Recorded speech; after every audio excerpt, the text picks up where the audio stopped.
Hola, bienvenidos al canal de Viejo Tramposo. Hoy vamos a continuar con la historia de Cult.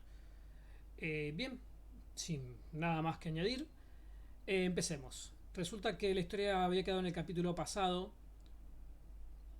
en un tiroteo, una escena de acción por un lado y en una escena en la que se iba a revelar el ritual por otro. Vamos, yo lo que hice para empezar esta escena haciendo una introducción, a veces me gusta hacer introducciones, en lugar de directamente empezar la partida diciéndole chicos, bueno, ¿qué hacéis? Me gusta hacer una introducción de algo, mostrar una escena detrás del telón, una escena de fondo, una escena, a fin y al cabo una escena, pero que tenga que ver con la historia de alguna forma, o que muestre otro costado, otro punto de vista de la historia. Quizás los villanos de la historia están planeando algo y yo hago esa escena. En fin, una pequeña escena. No deben ser demasiado largas porque pueden aburrir cortitas. Aquí además, como estamos jugando de una manera online por Discord, añadí un poco de música, una especie de música muy alegre y la escena iba así.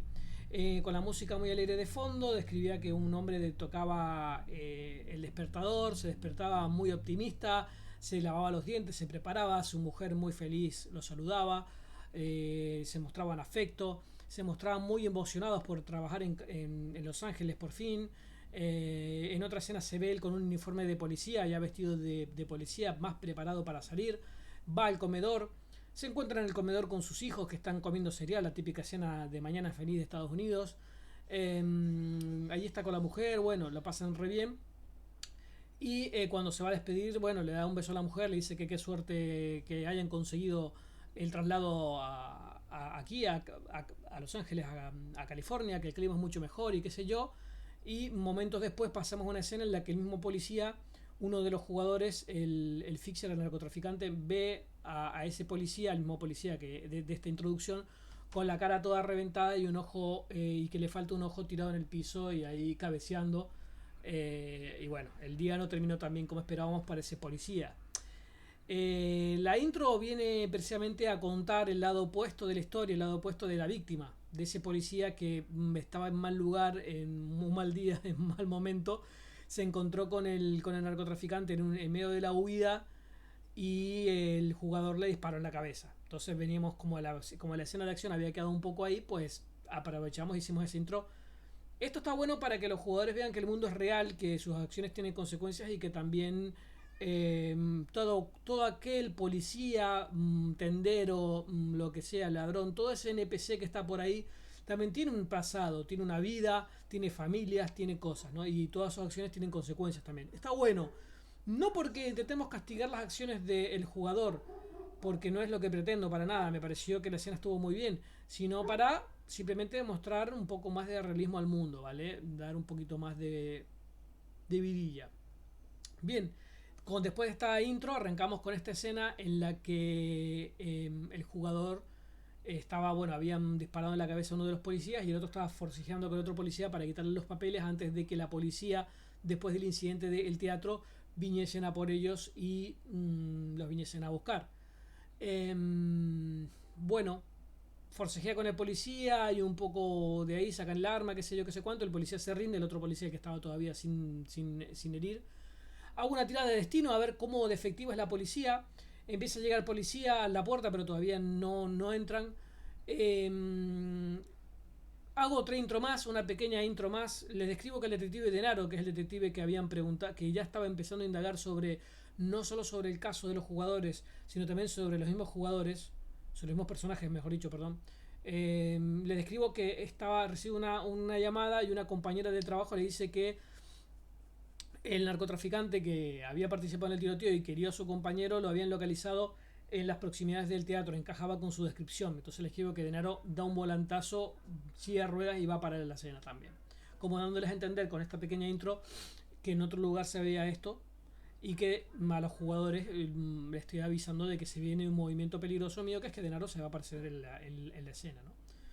Bueno, volvemos a la escena, tirada de destino como dije, la policía empieza a subir, pero como salió una tirada un 4, un 5, de un dado de 10, ponele que del 1 al 10 la policía estaba actuando un 4, un 5, o sea, con una normalidad, estaban actuando prudentemente, o sea que subían despacito, se cubrían tras cobertura, qué sé yo, qué sé cuánto. Eso les da tiempo a los muchachos de arrancar el auto. Les describo que la policía va a empezar a abrir fuego, pero también les doy una salida. Les digo de que hay todavía, aprovechando ese destino de un 4 un 5, les digo que todavía justo hay una rampa de bajada del estacionamiento que la policía todavía no había bloqueado. Había bloqueado varias, pero esa justo no. Bueno, hacer unas tiradas de actor bajo presión para salir del tiroteo al que estaban siendo sometidos por la policía, que al ver un compañero con la cabeza sangrando en el piso se lo toman como revancha y empiezan a disparar al coche. No son ni alto policía ni hostias, o sea, ya ven uno de sus compañeros con un balazo en la cabeza, y el coche que está a punto de huir no andan con chiquitajes y empiezan a disparar. Creo que hacen una herida ligeramente de uno, más que nada porque rompen vidrios y el coche se tambalea y se golpean con el coche, que sé yo, porque fue una herida leve, al fin y al cabo. Y las tiradas de actor bajo presión salieron medias, o sea, salieron bien, pero con un coste. El coste son las heridas que recibieron, pero consiguen salir del estacionamiento. Cuando salen se encuentran con los coches con los patrulleros, con los cuales chocan. Los patrulleros intentan bloquear el camino y de qué sé yo, de la huida. Un par de tiradas de actor bajo presión, uno de los jugadores les dispara y consigue frenar un poco los patrulleros, y así, unas tiradas más o menos buenas, consiguen salir del encierro policial en el que se encontraban. Después de eso, bueno, les describo que siguen conduciendo y en la oscuridad, cuando las calles más oscuras, de repente en un cruce, ¡paf!, se prenden dos faros de un auto. ¿Quién era? Denaro, que los intercepta allí. Empieza Denaro a perseguirlos con toda la tenacidad que es posible, pero justo el jugador hace una tirada de actor bajo presión y saca una tirada muy buena, saca un 15, no me acuerdo. O algo así, la saca bien, pero bueno, hay un precio a pagar. A mí igual, vamos a ser coherentes. A mí lo que me interesaba en este momento de la historia era que los jugadores escapasen de este problema, por eso estamos haciendo su escena primero, aunque fue un poco extendida, pero me interesaba que saliesen de ese aprieto, de ese obstáculo de la policía, para que se reuniesen con el resto del grupo, porque iban a empezar el ritual para entrar en el mundo de los sueños. Entonces me interesaba que cuanto antes vayan. Sin embargo, había que hacer la escena, las tiradas, el peligro, un precio, capaz que serían heridos, capaz que les pasaba algo bueno. El jugador consigue escapar de Denaro con una maniobra. El Denaro le mete un último disparo que lo hiere de nuevo, creo, o ya el auto queda perdiendo combustible y no sé qué. Algo así ha pasado. Vamos, que entre todo el tiroteo estaba bastante machacado el auto. Los jugadores levemente heridos. Uno de los jugadores justo se tiene que ausentar de la partida porque se encontraba medio mal, pobre. Bueno, le mandamos un saludo a mi amigo Facu. Y roleamos, porque como se ausentó, roleamos que cuando el personaje mira para atrás, ve que cuando el narcotraficante mira para atrás, se da cuenta que el detective, que era el personaje que se ausentó, el jugador que se ausentó era el detective, está inconsciente. Roleamos que se golpeó contra el auto, en la huida lo hirieron y quedó inconsciente. Bueno, el narcotraficante, ¿qué hace? Abandona el auto en un lugar, en un barrio bastante humilde, como para que lo desarmen o lo terminen de robar, y saca de ahí igual al detective, lo deja en un callejón oscuro. A Gabriel, se llama el detective, lo deja a Gabriel ahí tirado y le saca las cosas, le saca la pistola, le saca las pertenencias y qué sé yo. Bueno, lo deja ahí abandonado. Bueno, medio jodido que lo dejen abandonado, pero bueno, sus motivos tendría, o sea, bueno, podía haber cargado con él, pero tenía un hombro jodido por el choque del auto y por Denaro, que lo cagó un poco a tiros. Así que bueno, la decisión de él fue dejarlo en ese callejón, en un Bronx, ponerle en una barriada bastante precaria y peligrosa. Lo dejó en ese callejón abandonado ahí y se fue. Se subió en un taxi y se fue rumbo llamó por teléfono al resto del grupo y le informaron dónde se encontraban, así que fue a esa morgue, ese hospital que tienen allí. Pasamos de escena. En la morgue terminan de curar al niño ruso y el niño ruso saca el libro y empieza a estudiar el ritual y les explica que la carta de tarot que él les había regalado, que eran de sus ancestros, estaba ya vinculada al mundo de los sueños, porque en sus rituales tarotísticos o taróticos, el tipo había ya, sus antepasados ya habían hecho intervenciones en los sueños, en el mundo de los sueños, y por eso esa carta estaba imbuida en todo ese mundo, ¿no?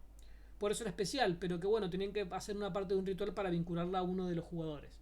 Entonces Damián se presta voluntario y bueno, se hace un corte en una de las heridas de esas marcas rojas que tenían como malditos. Se hace el corte en esa protuberancia roja, vierten la sangre en la carta y con la palabra rusa que significa estrella, que era venda o algo así,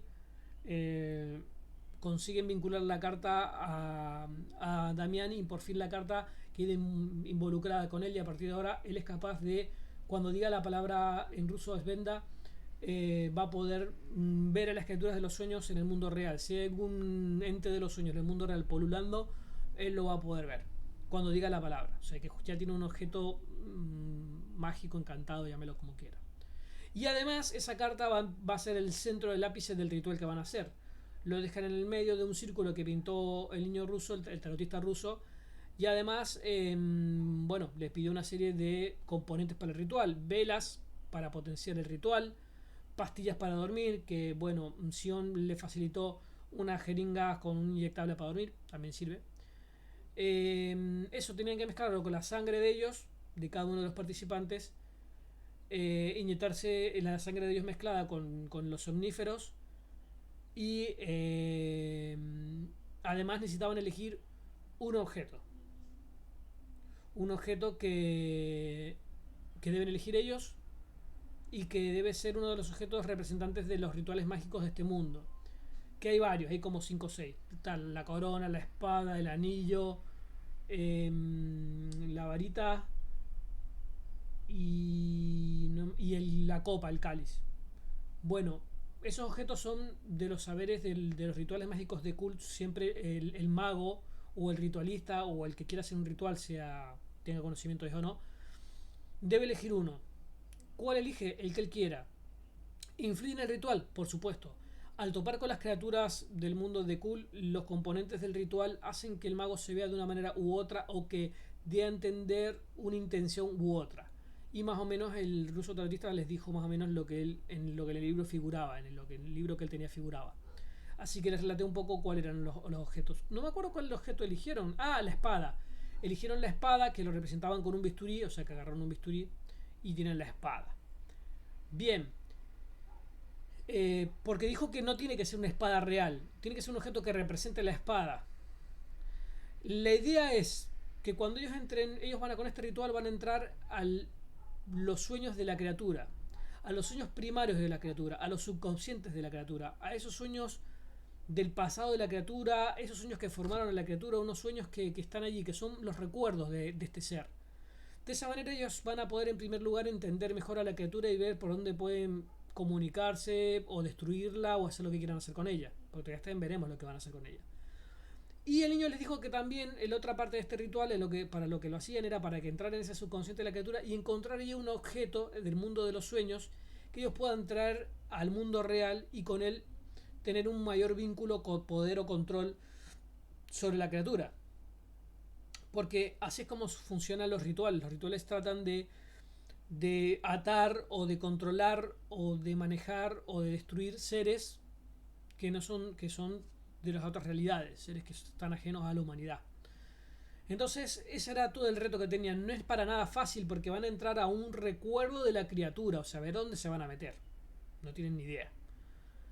Y encima no van preparados, van haciendo la primera incursión allí, van como hacia lo desconocido, van totalmente vulnerables allí. Porque todavía lo único que tienen es esa carta que apenas le permite verlos o detectarlos en el mundo real, o sea, no tienen ningún tipo de defensa. Y esta espada que tienen todavía no vale nada. La espada es simbólica, la espada, cuando ellos consigan traer ese objeto del mundo de los sueños al mundo real, se va a vincular con esa espada. Así que recién cuando salgan, si es que salen vivos de aquí, van a tener otro pequeño paso en la conexión con el mundo de los sueños de esta criatura. Así que es una incursión bastante difícil, bastante peligrosa. Bien, hacen el ritual, el rusito empieza a recitar unas palabras del libro. Los jugadores inyectan la droga mezclada con su sangre y no tardan nada en caer dormidos, porque ya les había escrito que uno de los efectos de haber sido atacados por la criatura y tener estas marcas rojizas en la piel era que cada vez tenían más somnolencia en el mundo real, porque es la forma de cazar, es la telaraña de esta criatura. Te da somnolencia para que te duermas en el mundo real y caigas en sus sueños y ahí te pueda devorar. Así que nada, se pincharon el somnífero y no tardaron ni 2 segundos en caer dormidos. No tuvieron posibilidad ni de darse cuenta ni de decir algo, que cayeron en la cuenta que mientras se dormían el niño ruso, el adolescente ruso, no se había inyectado nada, estaba con el libro en la mano y se quedó en el mundo real, así que no tienen guía tal vez. querían decir algo al respecto, pero ya habían declarado que se habían pinchado el sonífero, así que cuando se dan cuenta es tarde y lo último que ven es un recuerdo, es una imagen borrosa del niño con el libro en la mano y se duerme. Rápidamente pasan al mundo de los sueños. Allí, espere que va a pasar una moto por mi barrio. ¡Pam, pam! ¡Vamos, Pite Corten! ¡Vamos, Pito Corten! Tú puedes. Bueno, dejando esta pequeña interrupción sonora del mundo real, vamos al mundo de los sueños. En cuanto entran al mundo de los sueños, se entran de lleno, porque el ritual era para eso, para entrar, estaba vinculado a esta criatura y tenían que entrar como digo, al subconsciente de esta criatura y lo hacen. Entran al subconsciente, al pasado de esta criatura y descubren, se ven ellos convertidos en un judío llamado Yonato Yaciel, no sé cómo se pronunciará eso, es un nombre judío, un médico de muy alta referencia que atendía. Yo empiezo a describirles que ellos se encuentran con su mujer en una estación, están bien vestidos, tienen un bastón, un traje, Segunda Guerra Mundial esa época, o sea, un traje medio antiguo. Están con su mujer muy bonita y sus dos niñas, pero los han traído a tomar el tren amontonados con un montón de gente. Y les empiezo a relatar la inquietud que sienten cuando se dan cuenta de que aquí todos son judíos. Algunos están marcados con el brazalete típico, otros no, pero él se da cuenta por las caras, por las etnias, por el habla, que son judíos. Están siendo todos amontonados aquí en esta estación. Algunos los bajan de camiones, soldados nazis los bajan de los camiones y los están más o menos llevando aquí muy seriamente, pero los están trayendo a una estación de tren aparentemente normal. Sin embargo, le empieza a inquietar las formas, le empieza a inquietar que los reúnan solamente a judíos en un solo lugar. Le dijeron que iban a llevarlos a un lugar diferente, a un barrio diferente. El tren está allí parado y le empiezo a describir que cada vez fallan más cosas en esa, o sea, cada vez hay más cosas que le perturban la tranquilidad. Muchos detalles, muchas miradas, ven que hay judíos de diferentes clases sociales.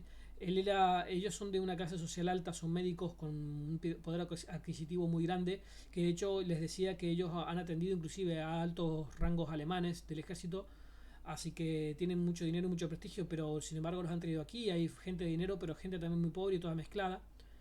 De repente les describo cómo abren los empiezan a meter en uno de los trenes a la gente, medio los empujones y demás, medio malos modos, y cuando meten a esos judíos allí en ese tren, ve él dentro del tren no hay comodidades, es un vagón ahí vacío, casi de mercancías, casi de ganado. Y dentro de más se empieza a inquietar, la mujer también, y qué sé yo. De repente viene la SS, una policía militar de los nazis, y empieza a abrirse camino y llega hasta ellos y les dice que no, que deben venir con ellos.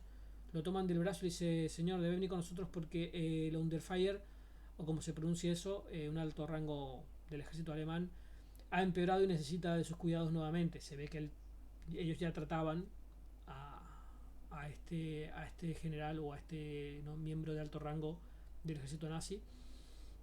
Entonces yo aquí a los jugadores, yo acá lo que estoy planteando, en lugar de que ellos entren al mundo de los sueños de la criatura y hacer una lucha de Harry Potter con la espada mágica y los Horcruxes y todo lo que tú quieras, me pareció mucho más interesante encontrar una dramática historia donde contemos los orígenes del villano. Ya hablamos en el video pasado lo importante que es de que vuestros villanos, vuestros NPCs tengan todos un origen, una motivación, un todo.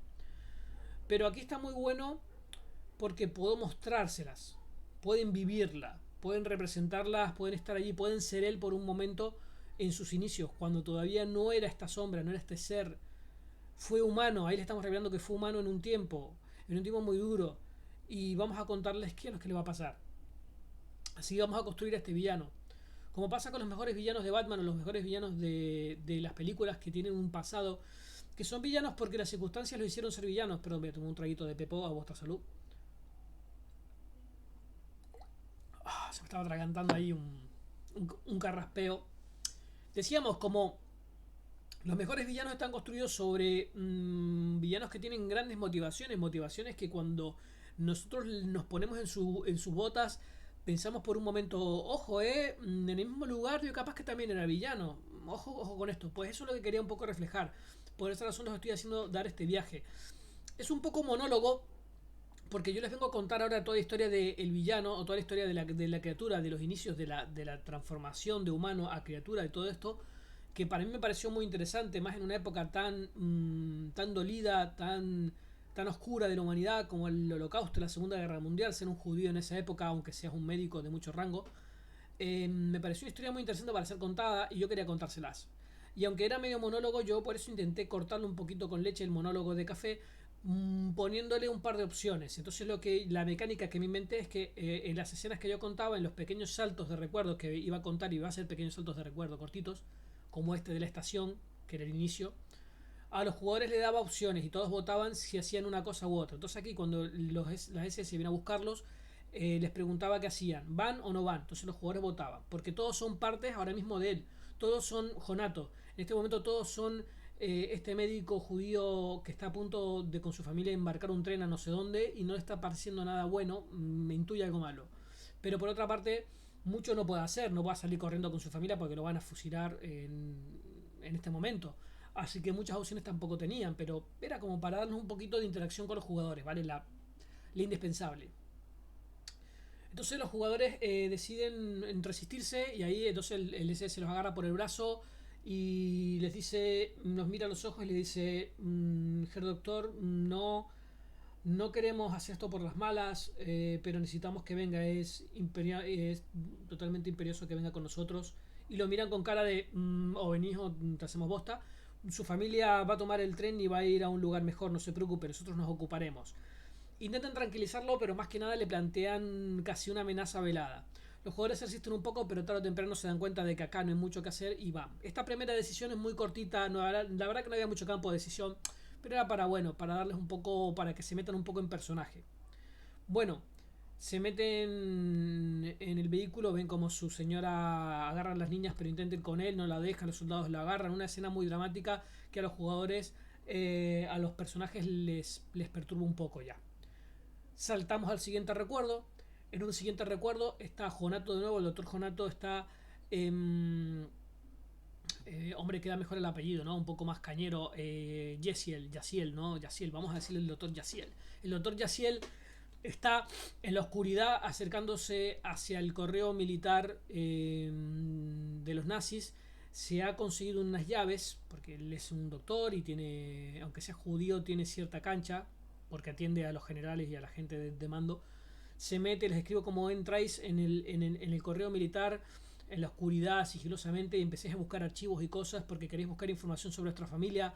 Ha pasado mucho tiempo desde vuestra familia, la habéis escrito cartas, pero no hay una respuesta, y ahora empezáis a estar un poco desolados y no podéis más con el dolor de saber que vuestra familia puede haber corrido la suerte, que se rumorea que los soldados, habéis escuchado comentarios de los soldados que hablan sobre las atrocidades a las que son sometidas los judíos con cierta risa, con cierta sarna, cierta crueldad. Entonces vosotros ya tenéis una idea de que vuestra familia puede estar en peligro y eso os reconcome y no podéis con ello. Entonces entráis aquí a buscar información. Les escribo que rápidamente busca que te busca y encontréis vuestras cartas. Las cartas que el doctor Yaciel había enviado a su familia nunca fueron enviadas. Es decir, nunca salieron de este correo. El doctor Yaciel ahí se encuentra muy mal, todos hacen una tirada porque no están metidos dentro, están fusionados con la conciencia del doctor Yaciel.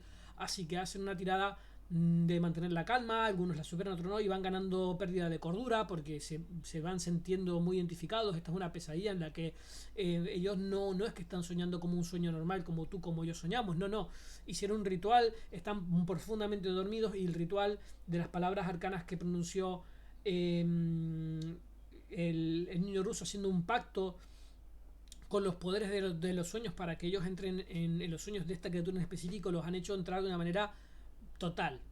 Así que bueno, hacen tiradas. Creo que Damián, que es el personaje que hizo el arquetipo del loco, del desquiciado, del enfermo mental, saca una tirada un 5, no me acuerdo, un 9, y yo le describo que se fusiona con el personaje y se pierde en el personaje. Ya para él ya no hay de él una conciencia de que está dentro de Yaciel, del doctor Yaciel, sino que él es el doctor Yaciel. Otro jugador también sacó y parecido, y los demás sí, los demás todavía tienen una cierta coherencia, tienen una sabiduría de que están metidos, de que son ellos, por momentos se dan cuenta que son ellos, por momentos se dan cuenta que son el doctor Yaciel, depende del momento. En este momento tan crítico, tan sentimentalmente desgarrador, que él ve que sus cartas nunca fueron enviadas, y echa una lágrima y qué sé yo, y lo puede de la desolación, abandona el correo, cierra, se va, pero abandona el lugar, vuelve a dejar las cartas donde estaban, porque sabe que si él abre la boca se muere, lo matan. Así que sale desolado y ya no pudiendo aguantar más. Bueno, siguiente escena, para no hacerla muy larga, saltamos a una escena en la que les describo que ellos los llevan a una lujosa mansión, donde se bajan y van a atender, fueron mandados a llamar de emergencia porque el Underfire se encuentra muy mal, muy grave, y lo han mandado a llamar, porque él es el médico de ese cargo alemán, ¿no? Él se quedó en la Alemania nazi mientras su familia fue llevada a algún lugar. Él se quedó porque, bueno, lo reclamaron para que atienda a este general. Bueno, es llevado hasta los aposentos de él ante la mirada desesperada de los familiares del mando nazi. Y cuando llega les escribo que está muy desmejorado, el general está en la cama, está muy mal. Y les hace ahí un estertor que intenta con la mano agarrar al doctor Yaciel. El doctor Yaciel se acerca, los toma de brazo, le pide que se acerque para poder hablarle, casi no puede hablar el mando nazi. Y cuando se acerca, el mando nazi le susurra, yo les hago la voz ahí, toda chunga, ¿no? Toda mala, toda seca. Y con esa voz mal les dice, como puede, les dice que su familia, que le tiene que confesar algo, que es que su familia no pudo salvarlos, que su familia, que lo lamenta, que lo siente mucho por su familia. El doctor Yaciel entiende claramente que no los enviaron a ningún lugar mejor, que los enviaron a posiblemente un campo o un lugar de exterminio, como decían, porque en este momento la guerra estaba muy avanzada y había rumores sobre esos campos. Así que el doctor escuchaba rumores y habladurías. Así que en este momento el doctor Yaciel le manda tirar, mantener la calma a todos, se queda totalmente, baja la cabeza, cierra los ojos y para él se le derrumba el mundo, ya nada tiene sentido. Ya se hará una cosa que venía intuyendo, pero que se lo confiese el propio general, ya es una cosa que mitad de odio, mitad de dolor, de desolación, y eso casi lo rompe. En ese momento de quiebre de cordura le mando a tirar a todos, mantener la calma de nuevo. Algunos saca mejor, otro peor, se hizo una mezcla entre ira y dolor. Les pregunto a los jugadores qué hacen. Aquí les planteo tres opciones, aunque estaba libre escuchar alguna más. Se cobran venganza y lo matan con disimulo utilizando los conocimientos médicos. La furia los puede agarrar en un almohadón muy tullido muy mullido que está allí, y se lo ponen en la cara y lo asesinan con la almohada para que sufra un poco. O lo dejan vivir, simplemente se marchan de allí y lo dejan vivir. Lo dejan total ya igual vivir, va, entre comillas. Mucho no le queda al tipo porque la enfermedad estaba muy avanzada y era claro que se iba a morir en cualquier momento. Los jugadores muy metidos en el papel, muy dolidos, muy disgustados, realmente llenos de rabia, como estaría el doctor Yaciel, optan por lo más físico, por lo más íntimo del asesinato, y agarran la almohada, se la ponen en la cara y lo asfixian allí hasta la muerte. Les describo que el doctor, después de hacer eso, agarra sus cosas, guarda sus cosas y se va. Abre la puerta, cierra la puerta, y ante la mirada atónita de los familiares que estaban esperando un resultado, un diagnóstico del doctor, el doctor simplemente se va caminando y abandona para no volver jamás la mansión. Ya en este momento se va caminando sin importarle nada, sin detenerse ante nadie, pues lo único que le importaba en su vida, que era su familia, ya tenía casi la certeza de que habían desaparecido y de que habían sufrido igualmente un horrible final. Así que con esa desolación ya nada tiene que perder, se va. Y ahí pierde el miedo de que lo maten y todo, y se va, se pierde completamente. Salta una siguiente escena en la que le escribo que un tiempo después, ya habiendo terminado la guerra, muy reciente de terminar la guerra, en un gueto judío reconstruido, muy mal, él había reunido, había juntado otros que como él lo habían perdido todo por culpa del racismo nazi, de la doctrina nazi, y se encuentran reunidos en un sótano. Allí vociferaban los judíos, clamaban por venganza por todo lo que habían perdido. Habían invitado a, a unos a un grupo de resistencia judío que existió en la realidad, que eran los hermanos Bielski, que fue un famoso, bueno, una armada judía improvisada, una especie de cómo decirlo, de guerrilla, de grupo de choque, de resistencia que hubo en los guetos judíos en esa época. Bueno, consigue entrar unos miembros de esa hermandad y allí arma una especie de venganza o de resistencia o de vengadores judíos, ¿vale? Un grupo de judíos que todavía se estaban muy resentidos por lo que toda la barbarie que habían sufrido y ahora estaban capturando a aquellos que habían traicionado a sus familiares, aquellos que les habían robado, aquellos alemanes que les habían robado, aquellos propios judíos que se habían vendido, gente que había traicionado al pueblo, y los capturaban y los interrogaban. Entonces, bueno, le describo esa escena, que igual él estaba en la mesa callado con todo el dolor. Él era el médico que cuando les describía que cuando traían al interrogatorio a esos desgraciados, los golpeaban, el grupo de vengadores judíos los golpeaba, qué sé yo, los interrogaban y bueno, hacía falta un médico que los mantenga vivos. Pero en el último tiempo, nuestro querido doctor ya había pasado al lado un poco oscuro por todo lo que estaba pasando y viviendo y se había involucrado más en los interrogatorios. Y aquí ya viene a todo esto, por supuesto, perdón que lo omití, pero bueno, el jugador que se tuvo que ir de la mesa, pues no estaba en todo esto, pero bueno, el narcotraficante llegó a tiempo y también se inyectó el sedante y estaba, ¿vale? Estaba también jugando esta escena, que no lo terminé de aclarar, ¿vale? Estaba en todo el grupo entero, ¿vale? Dentro aquí del sueño del doctor en cuestión. Bueno, vuelvo otra vez a la escena. Le describo una escena donde él está en una habitación, donde una silla de interrogatorios y él con sus artilugios de doctor allí y le traen a interrogar a un hombre blanco que le susurra a uno de los judíos que está ahí, le susurra que él le había, si no me acuerdo, si no recuerdo mal, había vendido información, había acusado, eh, había acusado a otros judíos mandándolo a una muerte segura, ¿no? Los había traicionado de esa manera.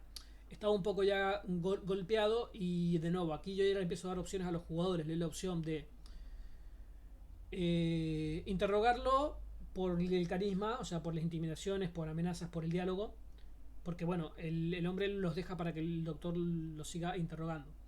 Le doy la opción de interrogarlo con violencia, utilizando sus conocimientos de médico, que haga algún tipo de tortura para interrogarlo, o que lo deje escapar, ¿vale? Que simplemente él también es un miembro de la resistencia, pero es un médico muy respetado y el único médico uno de los pocos médicos que tiene la resistencia con un alto conocimiento de medicina, así que lo tienen en buena estima. Si se le escapa un prisionero, nadie puede pegar un par de excusas y si las tiradas de carisma salen bien, pues quizás salgan vendidos. Pero no, los jugadores están muy metidos con el dolor, con la rabia del doctor Yaciel y no, deciden actuar con violencia, lo torturan.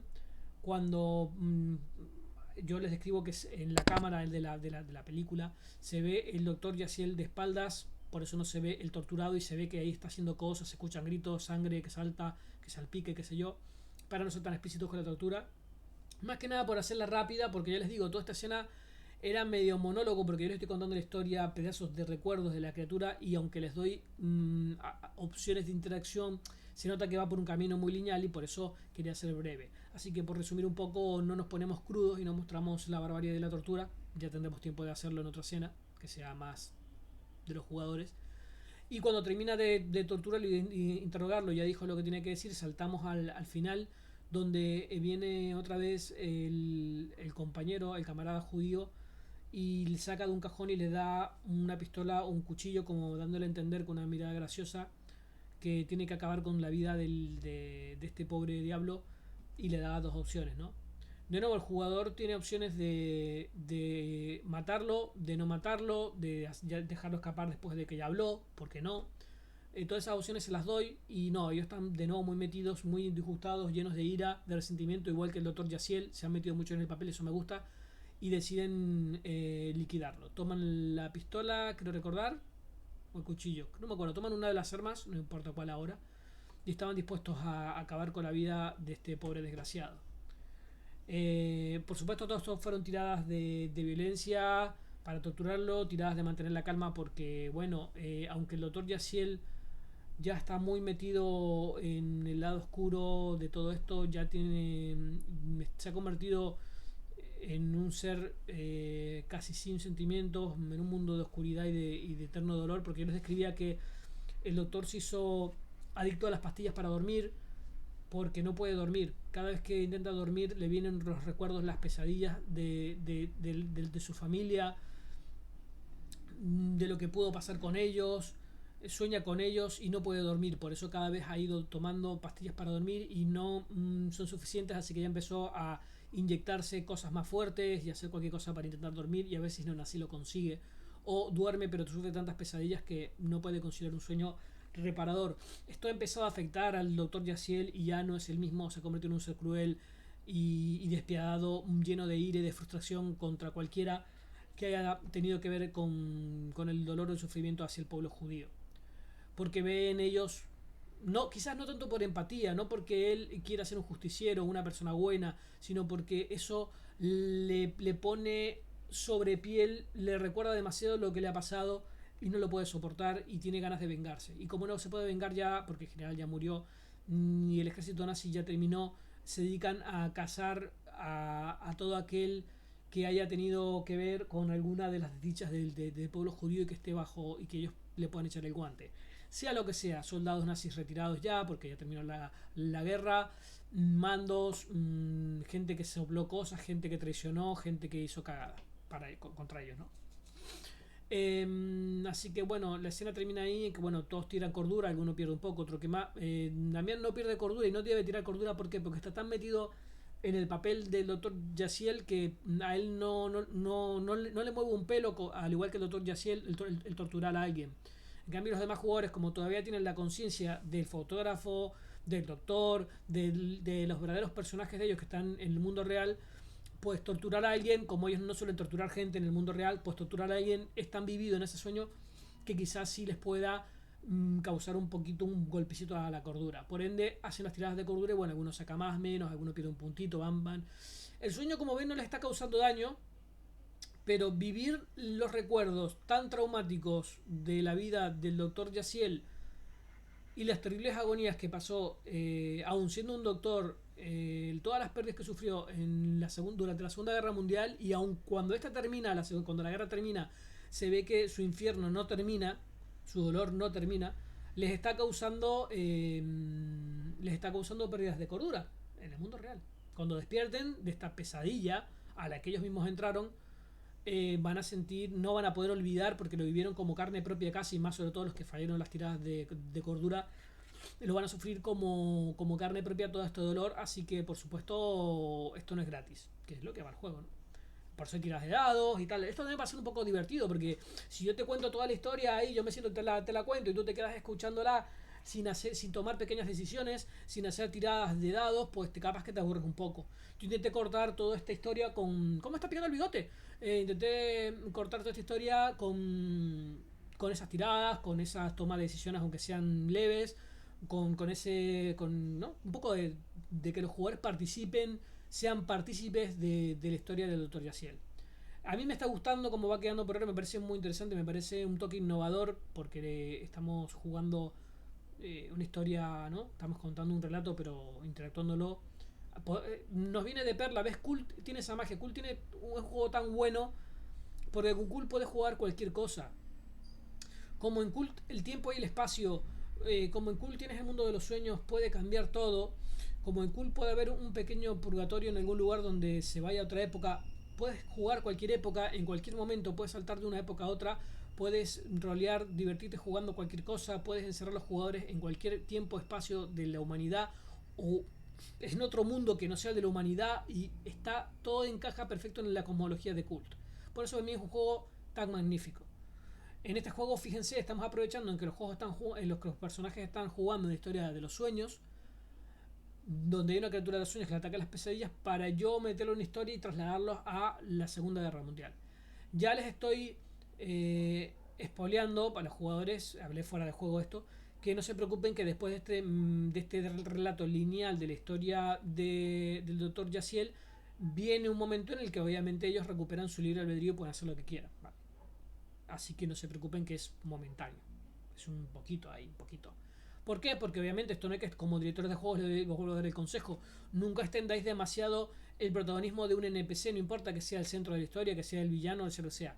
E intentar hacer la parte interesante y lo más corta posible, porque acá los protagonistas son los jugadores. Entonces, ellos tienen que ser los que manejen la historia, tomen decisiones y lleven la historia por donde quieran. Por mucho que Cult, como los juegos como los juegos de terror pasa, tiene una historia ya armada atrás, ¿vale? Tiene una trama donde los jugadores tienen que investigarla, no es un sandbox, no es que los jugadores van a hacer su vida y ver lo que quieran.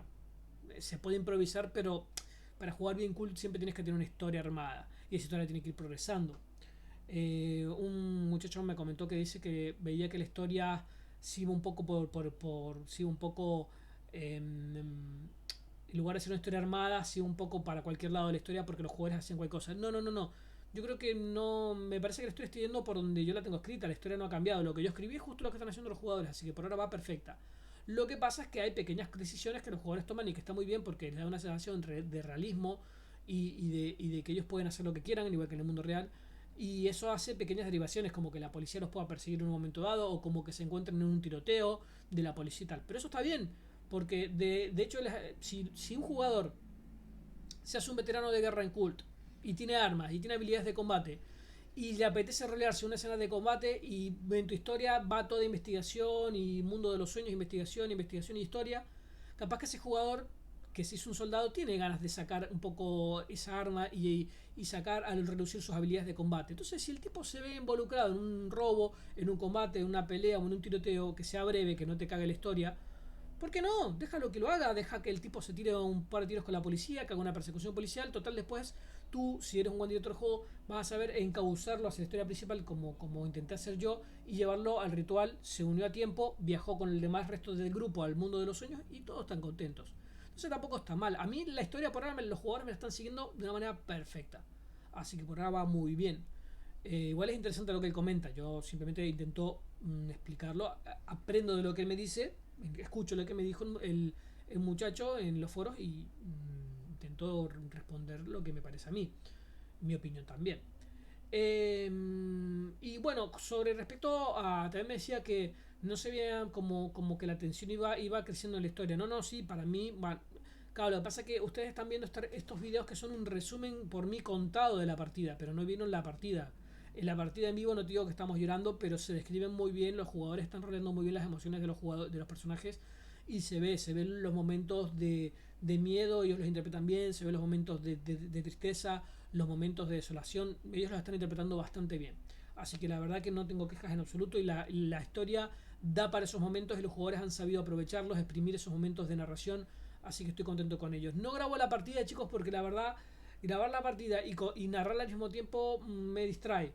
Le pedí a algunos de los chicos que la graben. Si alguno de ellos, de los jugadores, se copa en grabarla, pues ya la subiríamos, ¿vale? Pero por ahora, lo máximo que puedo hacer yo es que cuando la partida termina, yo me tomo mi tiempo en hacer un resumen. Por lo menos, el resumen igual es para nosotros mismos, pero bueno, si le sirve a algún otra persona que quiera jugar cool para darle ideas, pues bienvenido sea.